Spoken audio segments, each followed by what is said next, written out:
ಈಗಾಗಲೇ ಬೇರೆ ಬೇರೆ ರಾಜ್ಯಗಳಲ್ಲಿ ಈ SIR ಪ್ರಕ್ರಿಯೆ ಗೊಂದಲ ಉಂಟು ಮಾಡಿದೆ.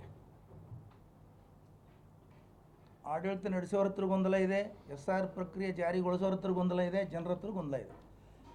ಇಲ್ಲಿ ಕರ್ನಾಟಕದಲ್ಲಿ ಅದು ವಿಶೇಷವಾಗಿ ನಮ್ಮ ಉತ್ತರ ಕರ್ನಾಟಕದಲ್ಲಿ ಭಾಳ ಗೊಂದಲ ಇದೆ.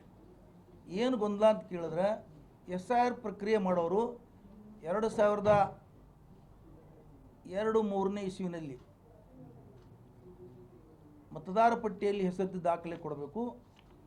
ಒಂದು ವೇಳೆ ಅವ್ರ ಹೆಸರು ಇರಲಿಲ್ಲ ಅಂದ್ರೆ ಅವ್ರ ತಂದೆ ತಾಯಿ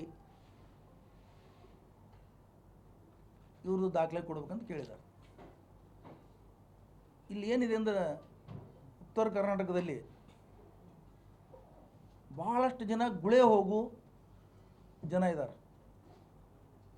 ವಿಶೇಷವಾಗಿ ಹಿಂದುಳಿದವರು, ಬಡವರು, ಆ ಜಾತಿ ಈ ಜಾತಿ ಇರಲಾರ್ದೆ ಎಲ್ಲ ಜಾತಿ ಧರ್ಮದ ಬಡವರು ವರ್ಷನಲ್ಲಿ 6 ತಿಂಗಳು ಗುಳೆ ಹೋಗ್ತಾರೆ ಅವರು. ಮಹಾರಾಷ್ಟ್ರ, ಗೋವಾ, ಇನ್ನಿತರ ರಾಜ್ಯಗಳಲ್ಲಿ, ಗುಜರಾತ್. ಅವರು ಆ ಸಂದರ್ಭದಲ್ಲಿ ಚುನಾವಣೆಯಲ್ಲಿ ಮತದಾನ ಮಾಡಿರುವುದಿಲ್ಲ, ಅವ್ರ ಹೆಸರಲ್ಲಿ ವೋಟರ್ ಲಿಸ್ಟ್ನಲ್ಲಿ ಇರುವುದಿಲ್ಲ. ಅವ್ರು ಏನು ಮಾಡ್ಬೇಕೀಗ? ಅದು ಭಾಳ ಸಮಸ್ಯೆ ಇದೆ. ಇದರ ಬಗ್ಗೆ ಯಾವ ರಾಜಕೀಯ ಪಕ್ಷದವರಾಗಲಿ, ಇವತ್ತು ಕರ್ನಾಟಕದಲ್ಲಿ ಆಡಳಿತ ನಡೆಸ್ತಾ ಇರೋಂಥ ನಮ್ಮ ಕಾಂಗ್ರೆಸ್ ಪಕ್ಷ ಆಗಲಿ, ಸರ್ಕಾರದ ಅಧಿಕಾರಿಗಳಾಗಲಿ, ಶಾಸಕರುಗಳಾಗಲಿ, ಸಚಿವರಾಗಲಿ, ಯಾರೂ ಇದ್ರ ಬಗ್ಗೆ ಗಮನ ಹರಿಸ್ತಾ ಇಲ್ಲ. ನಮ್ಮ ಈ ಹಿಂದ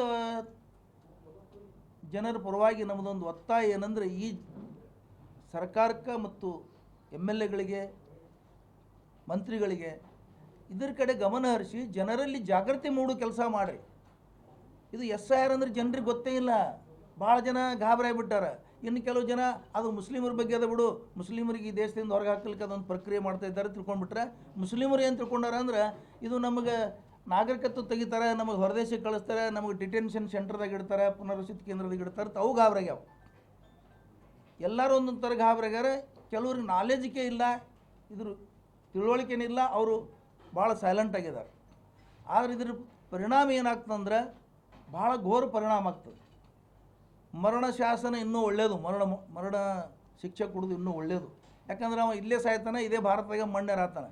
ಮತ್ತು ಇದು ನಾಗರಿಕತ್ವ ತೆಗೆದ್ರೆ ಏನು ಉಳಿತಾವಂದಿಲ್ಲಿ? 1000ಕ್ಕಿಂತಲೂ ಘೋರ. ಅದಕ್ಕೆ ನಮ್ಮ ಉದ್ದೇಶ ಏನಂದ್ರೆ, ಇವತ್ತು ಸರ್ಕಾರ ಮೊದಲು ಫಸ್ಟ್ ಮಾಡೋ ಕೆಲಸ ಏನಂದ್ರೆ, ಜನರಲ್ಲಿ ಜಾಗೃತಿ ಕೊಡಬೇಕು, SIR ಪ್ರಕ್ರಿಯೆಗೆ ವಿರೋಧ ಮಾಡಬೇಕು. SIR ಪ್ರಕ್ರಿಯೆ ಮಾಡುವ ಅಧಿಕಾರ ಚುನಾವಣಾ ಆಯೋಗಕ್ಕೆ ಇಲ್ಲೇ ಇಲ್ಲ. ಚುನಾವಣಾ ಆಯೋಗಕ್ಕೆ ನಾಗರಿಕತ್ವ ಪರಿಶೀಲನೆ ಮಾಡುವ ಅಧಿಕಾರ ಇಲ್ಲೇ ಇಲ್ಲ. ಆರ್ಟಿಕಲ್ 324 ಪ್ರಕಾರ 18 ವರ್ಷ ಮೇಲ್ಪಟ್ಟವರನ್ನು ಮತದಾರ ಪಟ್ಟಿಯಲ್ಲಿ ಸೇರಿಸೋದು ಮಾತ್ರ ಕೆಲಸ ಚುನಾವಣಾ ಆಯೋಗದ ಅಧಿಕಾರ. ಅವನಿಗೆ ಮತದಾರಾಗಿ ಸೇರಿಸಲಿಕ್ಕೆ ಪರಿಶೀಲನೆ ಮಾಡಬೇಕು, 18 ವರ್ಷ ಆಗಿದೆ ಕಂಡುಕೊಳ್ಬೇಕು, ಆ ನಂತರ ಅವನಿಗೆ ಮತದಾರನ್ನು ಮಾಡಬೇಕು. ಇದು ಒಂದು ಬಿಟ್ಟರೆ ಅವ್ರಿಗೆ ನಾಗರಿಕರನ್ನಾಗಿ ಹೌದು ಅಲ್ಲೋ, ಇವನು ನಾಗರಿಕತ್ವದೋ ಇಲ್ಲೋ ಅನ್ನೋದು ಪರಿಶೀಲನೆ ಮಾಡೋ ಅಧಿಕಾರನೇ ಚುನಾವಣಾ ಆಯೋಗಕ್ಕಿಲ್ಲ. ಅದಕ್ಕೆ ನಾನು ಹೇಳೋದು ಏನಂದರೆ, ಈ SIR ಪ್ರಕ್ರಿಯೆಗೆ ಸರ್ಕಾರ ವಿರೋಧ ಒಡ್ಡಬೇಕು. ಅದು ನ್ಯಾಯಯುತವಾಗಿ ನಡೆಯಂಗೆ ನೋಡ್ಕೋಬೇಕು, ಕಾನೂನುಬದ್ಧವಾಗಿ ನಡೆಯಂಗೆ ನೋಡ್ಕೋಬೇಕು. ಚುನಾವಣಾ ಆಯೋಗಕ್ಕೆ ಇದು ಅಧಿಕಾರನೇ ಇಲ್ಲ SIR ಮಾಡೋದಾಗಲಿ.